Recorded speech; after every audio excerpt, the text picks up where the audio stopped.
बिस्मिल्लाहिर्रहमानिर्रहीम अस्सलामु अलैकुम। पाकिस्तान की सियासत इस वक्त एक तकर्री के गिर्द घूम रही है। ना चाहते हुए भी इस हवाले से कोई ना कोई नई डेवलपमेंट हो रही है जो आपके सामने रखनी जरूरी है।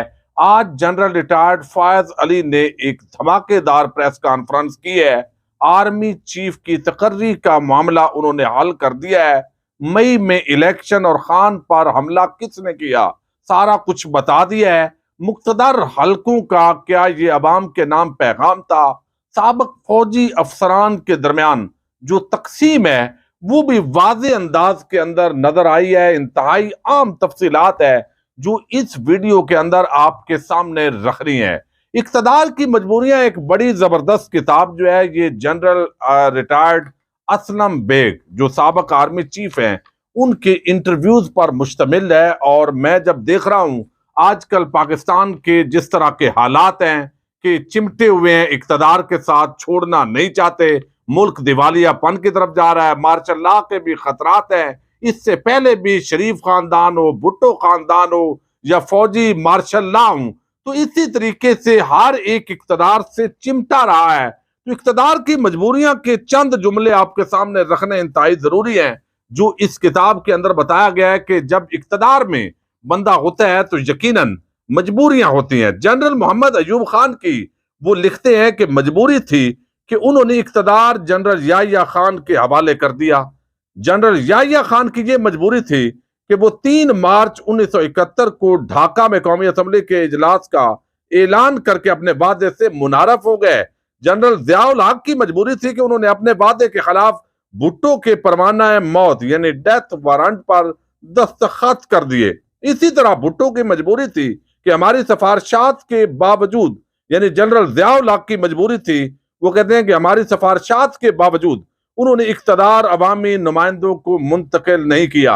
जनरल मुशर्रफ की मजबूरी थी कि वो गैरों के साथ मिलकर अफगानिस्तान के खिलाफ जंग में शामिल हो गए। ये वही जुमला है जो हमेशा जो है यहाँ पर इमरान खान भी बोलते हैं। तो हमेशा इक़्तिदार की मजबूरियां होती हैं। और आज जो साबिक फौजी अफसरान ने एक प्रेस कॉन्फ्रेंस की है, खास तौर पर जनरल फैज अली, ये थोड़ा सा मैं आपको बता दूं कि जनरल फैज अली जो है ये हैं कौन। ये 1946 के अंदर रॉयल ब्रिटिश आर्मी का हिस्सा रहे। 1977 के अंदर ये कोर कमांडर रावलपिंडी थे जब जनरल जियाउल हक ने मार्शल लॉ नाफज किया था। तो जनरल रिटायर्ड फैज अली चिश्ती को जियाउल हक के मार्शल लॉ के नफाज के अंदर एक मरकजी किरदार की हैसियत से देखा जाता है। और आज भी मार्शल लॉ की जो यहां पर बातें हो रही हैं, तो आज उनकी जो प्रेस कॉन्फ्रेंस है वो इंतहाई अहमियत की अमल थी। ये आपके सामने जब मैं रखूंगा तो इस वक्त जो डेवलपमेंट्स हो रही हैं, एक तो ये बात बड़ी आम है कि जिसके अंदर कहा जा रहा है कि जो पैगाम है वो रावलपिंडी से आएगा या वो पैगाम जो है वो लंदन से आएगा। इस पर भी आज उन्होंने आम गुफ्तगू की है जो आपके सामने रखनी जरूरी है। Lieutenant general retired Faiz Ali Khan, अब आर्मी चीफ का जो मसला है तकर्री का, ये इस वक्त सबसे ज्यादा जेर बहस है। तो फैज अली कहते हैं उनके साथ साबिक रिटायर्ड फौजी अफसरान भी थे और फिर उनकी अपनी उम्र इस वक्त 96 साल है। तो बहुत सारे सहाफियों ने सवाल भी किए, लेकिन वो चूंकि उम्र ज्यादा हो गई है, ऊंचा सुनते हैं, कुव्वत समाज का भी मसला है, तो वो बहुत सारे सवालों के जवाब जो है वो सही तरीके से दे नहीं सके। बहरहाल इससे एक चीज तो वाज़ेह होती है कि जो एस्टेब्लिशमेंट का इस वक्त माइंड है, और चूंकि साबिक फौजी अफसरान, उनके बेटे, उनके भाई, अपना ये जो जनरल फैद हैं, इनके जो बेटे हैं वो आप अंदाजा कर लें जनरल कमर जावेद बाजवा के क्लास फेलो हैं। तो ये आप देखिए कितने सीनियर आदमी हैं। तो इससे जो वहां पर बहस होती है, जो एक राय पाई जाती है, वो सामने आती है।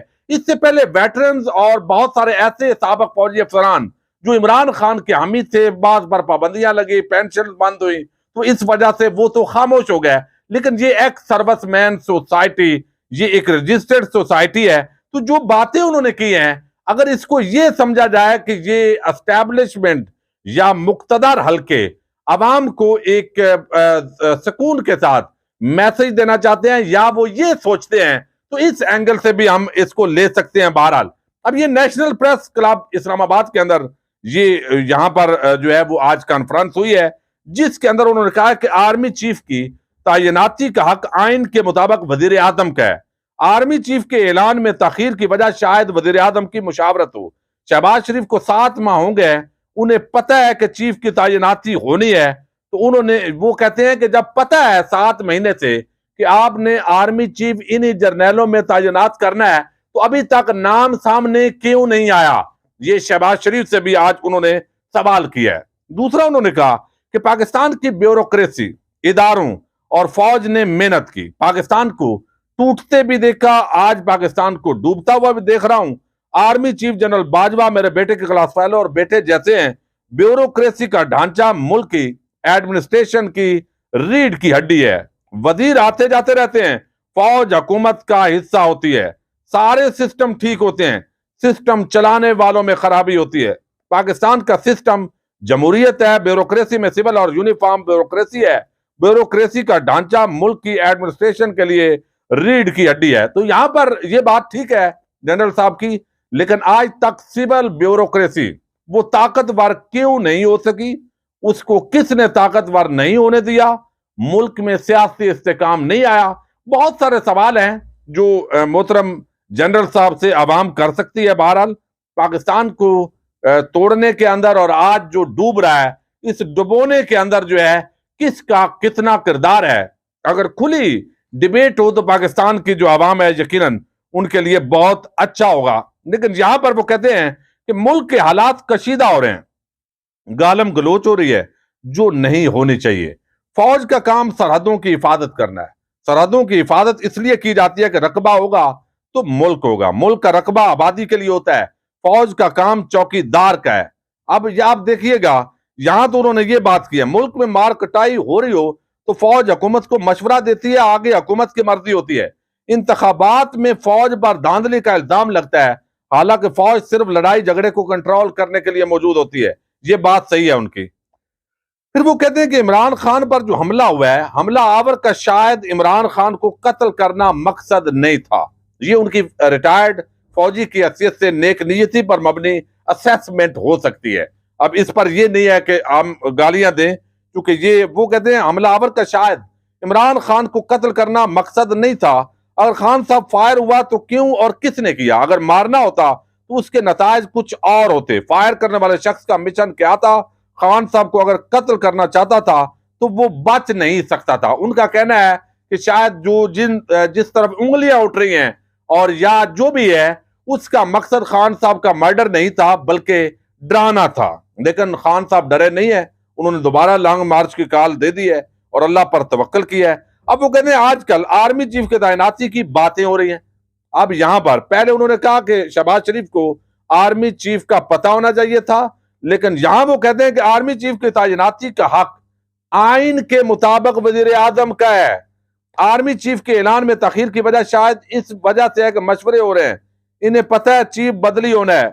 क्या आपको नहीं पता? खान साहब कहते हैं आर्मी चीफ मेरिट पर हो, तो मेरिट ये है। अब ये रिटायर्ड जनरल साहब जो है, उन्होंने एक मर्जी के साथ मेरिट की भी अपनी तारीफ की है। वो कहते हैं कि आर्मी चीफ की तजावीज पर वजीर आजम नए आर्मी चीफ की तैनाती का फैसला करता है। यानी वो कहते हैं मेरिट ये है कि जाने वाला चीफ अपनी तजावीज भेजता है, आर्मी चीफ की तजावीज पर वजीर आजम नए आर्मी चीफ की तैनाती का फैसला करता है। लेफ्टिनेंट जनरल तकरीबन तमाम कमांड करने के लिए मौजूद होते हैं। तो ये मेरिट है जी आर्मी चीफ। आगे उन्होंने कहा आज हम देख रहे हैं कि पाकिस्तान की हालत किस तरफ जा रही है, लेकिन फिर वो कहते हैं कि ये जो वजीर दिफा बनाया हुआ है ख्वाजा आसिफ, ये जो होती तो वजारत दिफा के अंडर ये दायर है ये सारी, तो वो कहते हैं उसको क्या पता है। यानी इंतखाबात में कहते हैं फौज इंतखाबात में धांधली करवाती है, हमको बाखबर रखने के लिए एक बंदा वायरलेस के लिए इंफाव करता है। मैं इतना जानता हूं, जो आप सुनते हैं और जो लिखते हैं, अफवाज पाकिस्तान को गालियां पड़ती हैं। एक्स सर्विसमैन सोसाइटी का मैं सरपरस्त हूं। एक्स सर्विसमैन सोसाइटी में आर्मी, एयरफोर्स, नेवी समेत सब जो है वो शामिल हैं। और ये जो जनरल अली कुली खान या लाहौर में जो सोसाइटी है, इसका हमसे कोई ताल्लुक नहीं है। तो साबिक फौजी जो अफसरान थे और जो एक्स सर्विसमैन है, उनके अंदर भी ये तफरीक पाई जाती है। एक्स सर्विसमैन का सियासत में हिस्सा लेना हक है, फौजी जो है वो साबक फौजी क्यों सियासत में हिस्सा नहीं ले सकते? वो कहते हैं हम भी सियासी बात कर सकते हैं, ये नहीं है कि आप हमें बिल्कुल डराते रहें। लेकिन अब ये सारी चूंकि इस वक्त गुफ्तगू का जो महवर है वो जब साबक फौजी एक खास वक्त के अंदर मुतहरक हो रहे हैं और उन्होंने ये भी कहा है कि मार्शल लॉ का कोई चांस नहीं है और नहीं आना चाहिए, और फिर मजीद जो उन्होंने बात की है वो कहते हैं ऐसा लगता है, ये नजम सेठी ने कहा, ऐसा लगता है कि जनरल बाजवा और इमरान खान, जनरल शमशाद और जनरल अब्बास, ये बात जो है वो अजीब तरीके से उन्होंने की है, अगली वीडियो में डिस्कस कर लेंगे।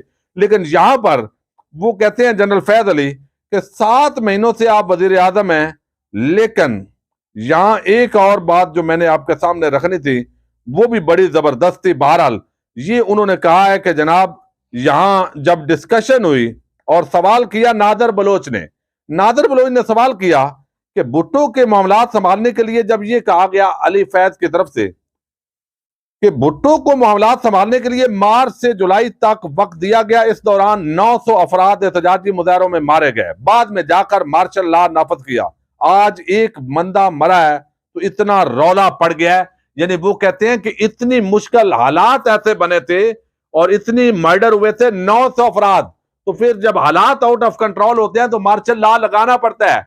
अभी एक शख्स जो है उसकी डेथ हुई है, शहादत हुई है, तो मार्शल लॉ के रौले आजकल पड़े हुए हैं तो उसके चांस जो है बज़ाहिर दिखाई नहीं देते। तो एक बड़ा वाज़ेह अंदाज के अंदर उन्होंने ये भी कहा कि मई के अंदर इलेक्शन होंगे।